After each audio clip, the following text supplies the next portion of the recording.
Olha lá. Boa tarde, pessoal. Continuando a nossa programação da SBPC. Agora o nosso convidado é o professor do Departamento de Saúde Coletiva, o professor Adriano Massuda.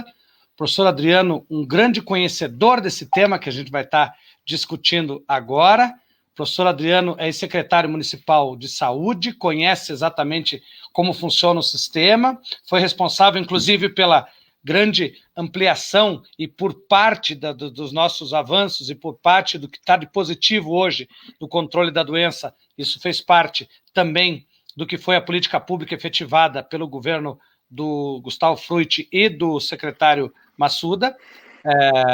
E vamos conversar, então, hoje, não só sobre a pandemia, mas sobre os modelos, né? A especialização, aí o professor Massuda é professor visitante, professor convidado, não sei qual é a melhor palavra, você conta daqui a pouco aí, da Universidade de Harvard, e a partir disso, a gente vai tentar dar uma olhadinha nos três modelos, não nos três só, ele pode falar à vontade de outros, mas fundamentalmente no modelo de saúde coletiva inglês, no modelo americano e no modelo brasileiro. E, de certa forma, a gente vai estar aí mostrando quais são as questões que a gente ainda pode aprimorar e quais as questões que a gente tem de bastante positivo. Boa tarde, Adriano. Boa tarde, professor Paulo, prazer revê-lo. Cumprimentar você e os demais professores da PUF-PR, parabenizar por essa importante iniciativa em defesa da ciência. A gente está enfrentando talvez um dos maiores desafios da nossa história, não é um desafio só do sistema de saúde, mas o sistema de saúde tem sido bastante exigido para dar respostas a essa situação, essa pandemia, né, que, enfim, o mundo nunca enfrentou algo parecido. E é fundamental debater ciência, porque, como eu falei, não é só um desafio da saúde, é um desafio também do campo científico, seja para a produção de testes, de exames diagnósticos, vacinas, medicamentos, né, que são insumos fundamentais para lidar com essa epidemia, para enfrentar o vírus, né, que se dissemina tão rápido e com uma alta taxa de letalidade, mas também a ciência é fundamental para orientar políticas públicas de maneira, né, a proteger a população, a evitar a exposição ao risco, risco desde essa questão que está em discussão, né, do isolamento social, mas também risco de uso de tecnologias que não estão devidamente testadas, então, novos medicamentos, né, que porventura em alguns momentos aparecem como soluções milagrosas, e, na verdade podem causar muito mais problema do que resolver. Então, acho que esse debate, né, nesse momento de pensar sistemas de saúde, pensar políticas públicas baseadas na ciência e pensar o desenvolvimento científico para produzir soluções tecnológicas que venham a proteger a saúde da população, é algo fundamental. Acho que, não sei se eu tinha te falado, você está participando da USBPC Paraná. Essa programação está acontecendo no evento. Então, não só a Associação dos Professores, mas o SBPC é no site do SBPC e nas redes do SBPC que está passando também a nossa entrevista. Eu acho que talvez primeiro a gente podia começar, para você deixar o Brasil para o final, explicar um pouco para nós as diferenciações entre esses três sistemas de saúde coletiva. Não sei se eu nem posso chamar de pública, porque aí você vai explicar para nós isso, se lá também é pública como a nossa ou não, e o que a gente tem. Sempre é uma curiosidade de quem está nos ouvindo. Afinal, os americanos têm, não têm saúde pública, coletiva, de que nome é? É fundo privado, é fundo coletivo, são fundos de pensão que administram. Isso você podia esclarecer um pouco para nós. Os paradigmas, o inglês, o americano e o brasileiro. Veja, a gente classifica os sistemas de saúde no mundo basicamente em dois tipos, né? Um tipo que é o sistema universal de saúde, que é o modelo inglês, e outro sistema de seguro-saúde. O seguro-saúde pode ser público ou pode ser privado. A gente tem exemplos de sistemas de seguro-saúde público que também são sistemas universais, como o sistema francês, o sistema alemão, e seguros que totalmente privados, como é o modelo americano. Então, você tem essas classificações. Uma parte, às vezes, causa uma certa confusão, o que é sistema público do que é ações de saúde pública. Certo. Todos os países, sem exceção, executam algum grau de ações de saúde pública que é responsabilidade do governo. São ações coletivas, voltadas para o controle e prevenção de doenças. Então, nos Estados Unidos, você tem isso também.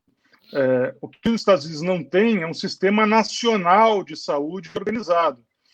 O sistema ele é descentralizado para estados, cada estado tem uma legislação específica. Então, você tem uma dificuldade imensa de enfrentar uma pandemia como essa nos Estados Unidos, porque você não consegue organizar uma ação nacional coordenada.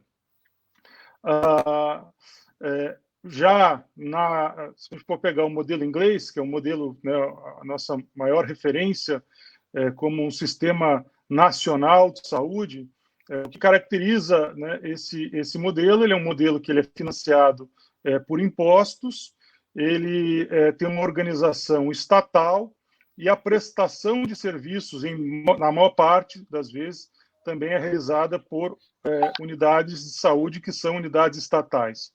Mas também é possível ter algum grau de contratação de serviços privados, isso também o modelo inglês faz.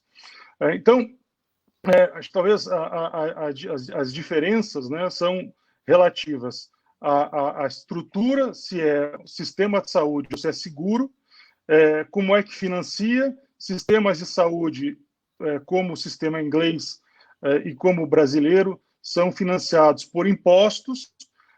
Sistemas de seguro, quando é o sistema público, ele pode ser alguma contribuição sobre folha, né, como funciona na França, na Alemanha, folha de pagamento, ou quando é um sistema privado, contribuição voluntária, né? Nos Estados Unidos, também essa questão da prestação assistencial, ela também é variada. Você tem algumas diretrizes nacionais, mas elas variam de estado para estado. Então, você tem programas nacionais que cobrem segmentos da população. Então, por exemplo, o Medicaid, o Medicare, são programas voltados ou para a população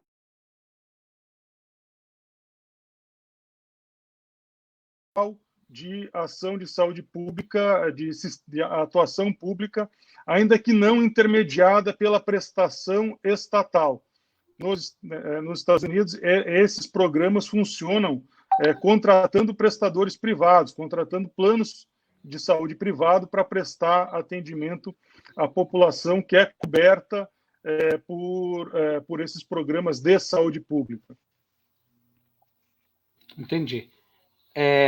Uma segunda pergunta que já aparece para nós aqui é a seguinte: o SUS, nesse momento de pandemia, está sendo avaliado e, vamos dizer assim, reconhecido. Parece que as principais soluções estão sendo apresentadas e estão vindo do Sistema Único. Você podia falar um pouco para nós aí o que seriam as vantagens do modelo brasileiro e por que esse sistema está sendo tão importante num momento como esse?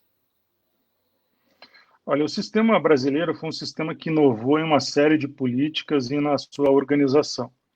Entretanto, é um sistema que não foi plenamente implementado por uma série de motivos e a gente tem fragilidades estruturais na sua organização que fazem com que ele ainda não seja melhor ainda, né? Mas mesmo assim ele conseguiu já produzir uma série de avanços bastante importantes do ponto de vista da melhoria de indicadores de saúde no nosso país. Então, a primeira característica do SUS é que ele é um sistema universal que, né, enquadrou a saúde como a saúde pela Constituição foi definida como um direito da população e o SUS foi criado para fazer com que esse direito fosse efetivado. Então, esse é um aspecto muito importante, né? Porque em países que você não tem a saúde como direito, a pessoa que tem Covid pode não ter nem direito a ter um acesso ao teste, ela tem que pagar. se precisa de um leito de UTI, ela, enfim, tem que pagar para isso também. Então, esse é um problema, por exemplo, que está acontecendo nos Estados Unidos. Né, muitas pessoas estão adoecendo e morrendo em casa, porque nem vão para o hospital porque sabem que não vão ter dinheiro para pagar. Então, acho que esse é um aspecto. Agora, o sistema de saúde brasileiro não foi implementado de maneira plena. Nós temos aqui no Brasil um desafio que não é só do sistema de saúde, um desafio da sociedade brasileira, uma enorme inequidade que também se reflete no sistema de saúde. O sistema de saúde brasileiro, a gente não conseguiu fazer uma reforma importante na atenção hospitalar. Você tem uma inequidade enorme do ponto de vista da distribuição de leitos de UTI dentro das regiões do Brasil. Nós temos 70% das regiões do Brasil que tem um número de leitos de UTI abaixo do que o indicado um padrão de normalidade, enquanto que a maior parte dos leitos se concentra em algumas cidades. E se a gente for analisar a distribuição entre o público e o privado, você tem um maior número de leitos de UTI no setor privado, um setor que atende menos de 1/4 da população brasileira. Então, essa inequidade na distribuição de recursos faz com que um sistema de saúde como o brasileiro, que poderia estar dando uma resposta muito melhor, tem fragilidades, principalmente nesse componente hospitalar. Agora, tem um outro aspecto da resposta brasileira, que também é importante. O sistema de saúde ele não age sozinho. Ele não tem uma automatização no seu funcionamento. Uhum. Apesar da gente dispor de um corpo técnico altamente qualificado em algumas secretarias de saúde, né? Curitiba, por exemplo, é um grande exemplo, né? Eles têm técnicos extremamente qualificados na nossa secretaria. Você depende da condução política.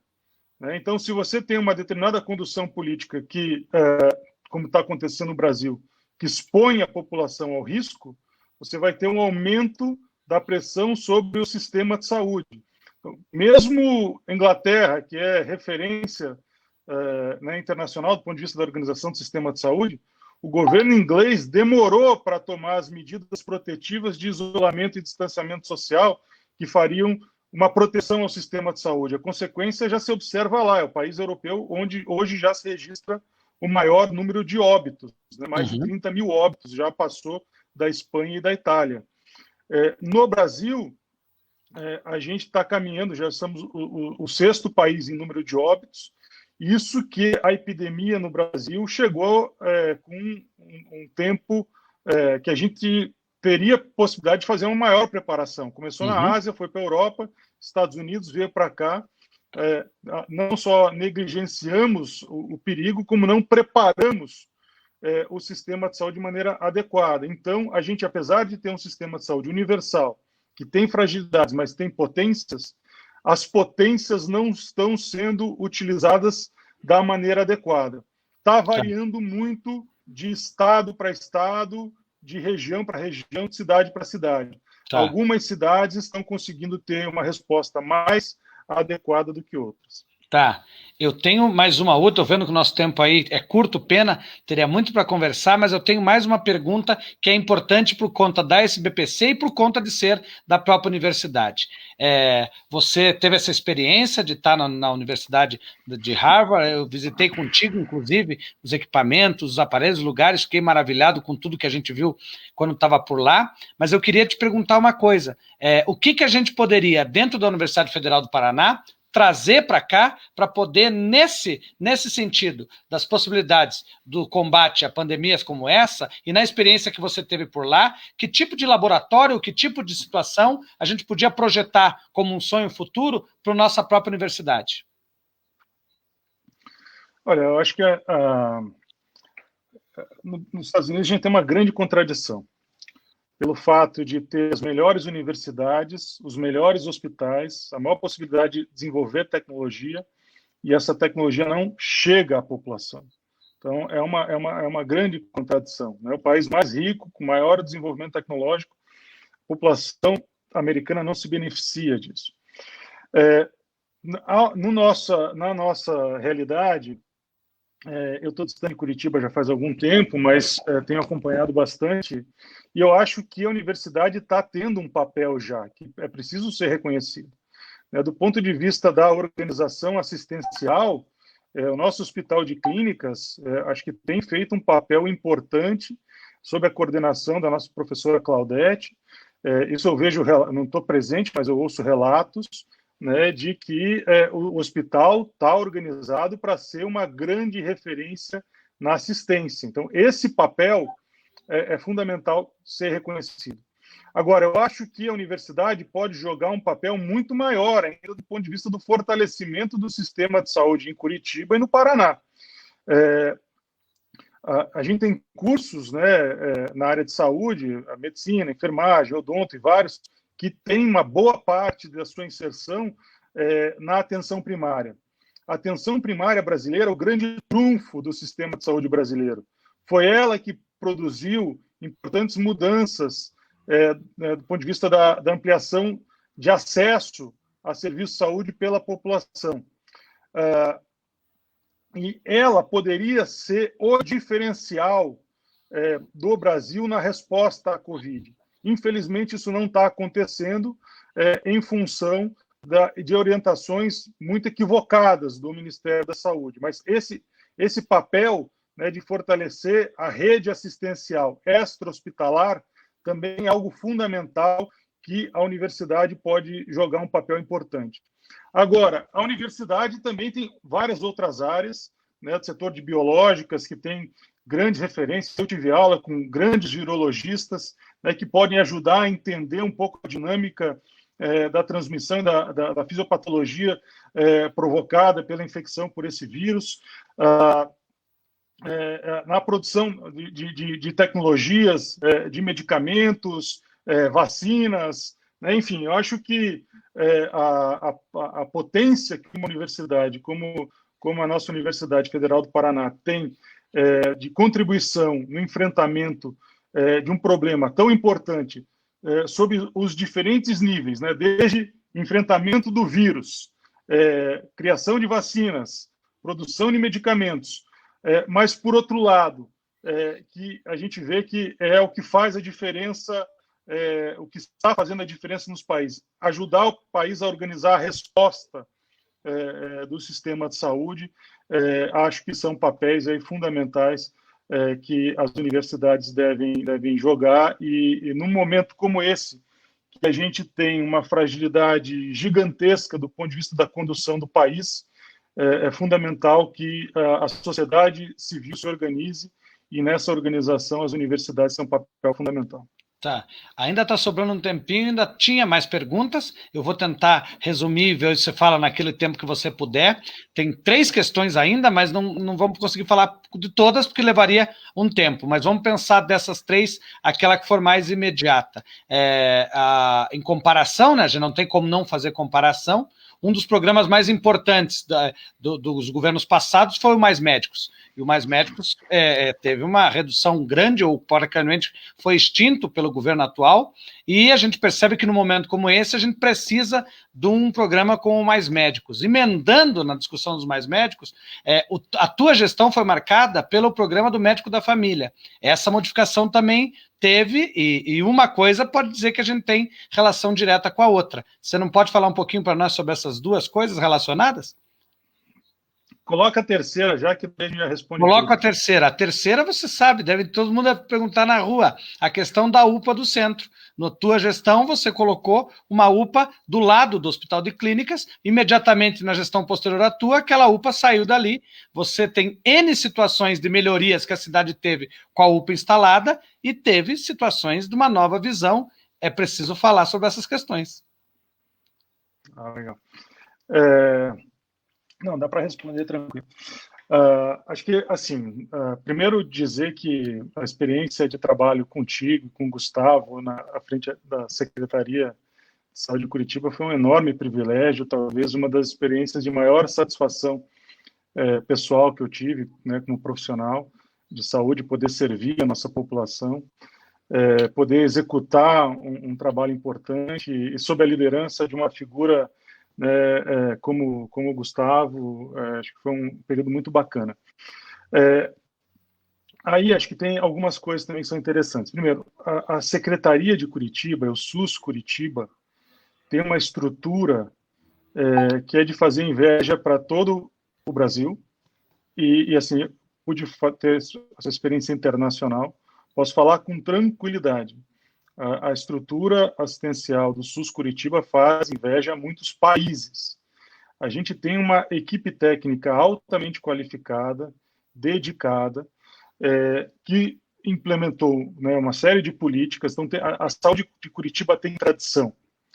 Apesar disso, também tem problemas, né, como todas as cidades, como os melhores sistemas de saúde mais organizados do mundo também apresentam problemas, então não é diferente o que tem em Curitiba. E a partir do enfrentamento desses problemas, que você busca construir soluções, inovações na forma de organizar o serviço. O que a gente tentou fazer em Curitiba foi dar mais potência para a nossa rede básica, né, seja ampliando equipes da Estratégia de Saúde da Família, seja fazendo uma melhor conexão da atenção básica com os serviços especializados.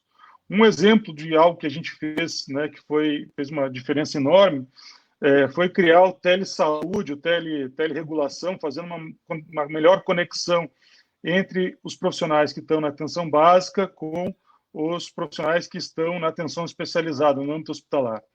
Isso fez com que a gente tivesse uma capacidade de aumentar a resposta de problemas de saúde da população em torno de 70%.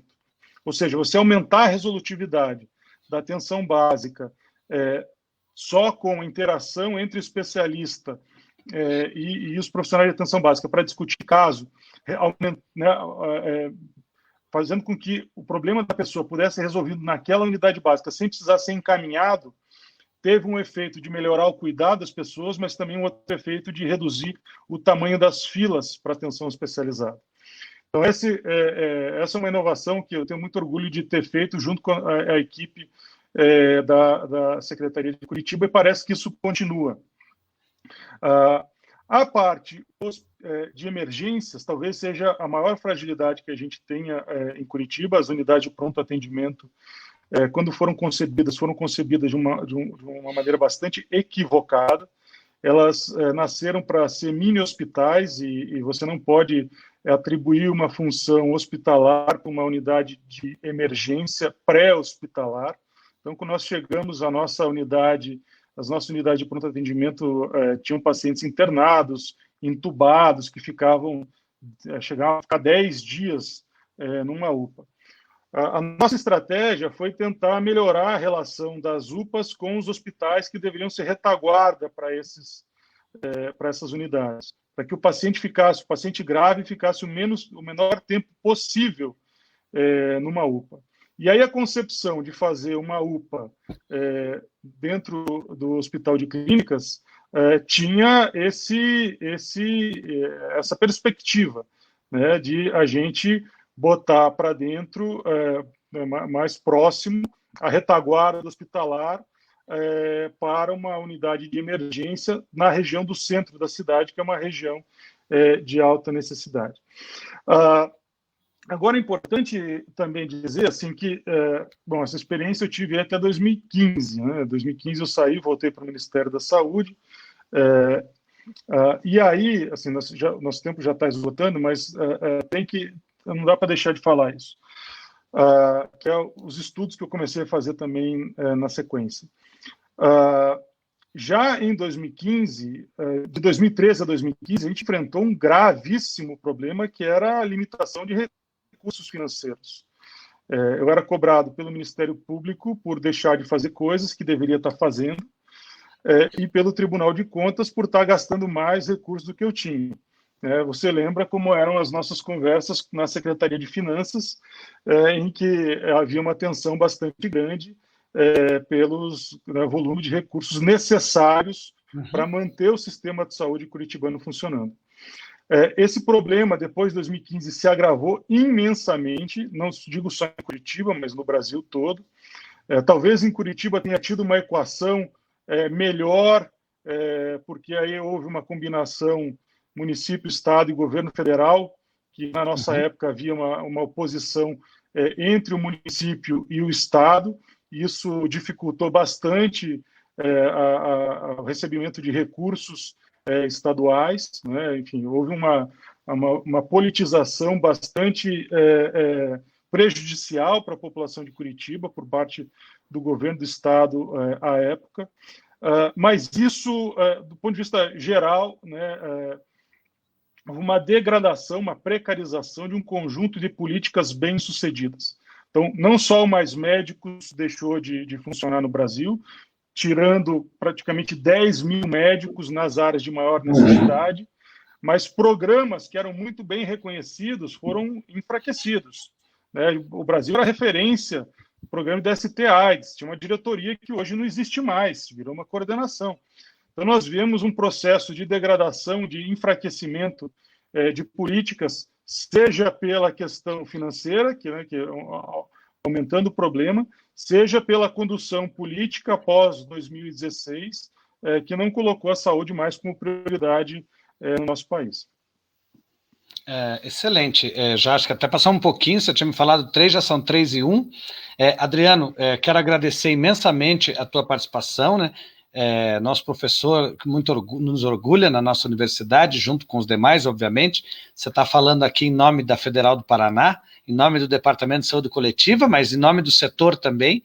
Então, a gente agradece muito por essa intervenção, esclarecimento, pela tua competência na discussão da política pública. As pessoas precisam ouvir esses temas, porque também por trás da saúde existe a discussão imensa da política, né? A gente não pode esquecer disso. Também estamos tratando de política, falar de saúde pública é falar de política e de escolhas, né? A gente tem que sempre lembrar disso. Agradecemos imensamente a todos que assistiram, né? Segue a nossa programação normal, já tem programação em seguida, e até uma próxima oportunidade. Obrigado, professor Adriano, obrigado, ouvintes. Eu que agradeço. Um abraço a todos. Boa tarde. Tchau, tchau.